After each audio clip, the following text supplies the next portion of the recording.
Hey everyone, welcome back to the How to Make a Beat series. You've built the drums, added bass, and wrote chords and melodies.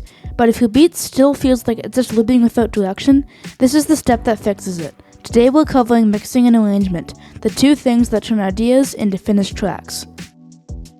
Welcome back to LDOG Studio. This is part 4, and we're focusing on how to make a beat sound balanced, clear, and structured. Mixing is about space and clarity, making sure every sound has a purpose and doesn't clash. Arrangement is about movement, deciding when elements enter, leave, and change so the listener stays engaged. We're looking in Fender Studio Pro, but everything you'll see applies to any DAW. Before adding any effects, start with volume. Mute everything except your drums. Set your kick so it hits strong but does not clip. Then bring in your bass and balance it against the kick. The low end should feel connected, not competing. Next, slowly introduce chords, melodies, and other instruments one at a time. Adjust their faders so nothing dominates unless it's meant to. This step is important because most mix problems are actually level problems. If something sounds harsh, muddy, or overpowering, try adjusting the volume before reaching a plugin. Once your levels feel balanced, we can create space using EQ. Start with melodic instruments. Add a high-pass filter and remove unnecessary low frequencies, typically below 100 to 150 Hz. This keeps the low end clear for your kick and bass. If your mix feels muddy, gently reduce frequencies around 200 to 400 Hz on the instrument causing the buildup. If a sound feels harsh, sweep around 3 to 6 kHz and reduce slightly where needed. The goal isn't dramatic changes, it's small adjustments that help each element sit clearly in the mix. Next, we'll manage dynamics with compression. On your drum bus, apply light compression to glue the elements together. Lower the threshold until you see a few decibels of gain reduction.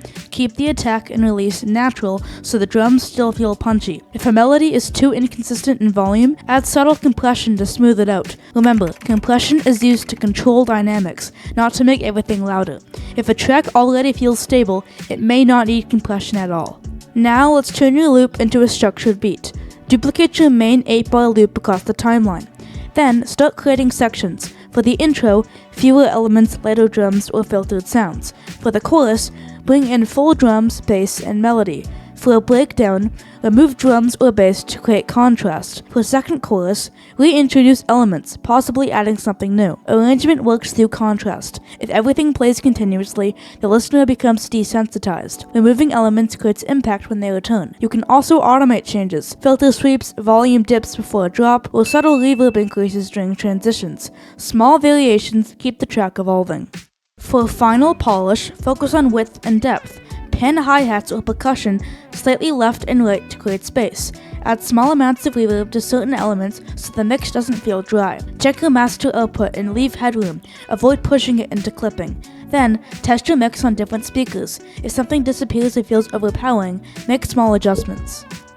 Quick recap. We balanced levels, cleaned up frequency clashes with EQ, control dynamics using compression, and arrange the loop into structured sections. The most important takeaway is this: mixing is about clarity and arrangement is about contrast. Small, intentional decisions make the biggest difference.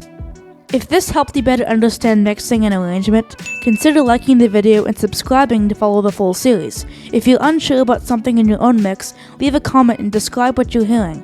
I'll do my best to help. And that's it for part 4. You now have the full foundation for building and shaping a complete beat. Keep practicing, stay intentional with your decisions, and I'll see you in the next video.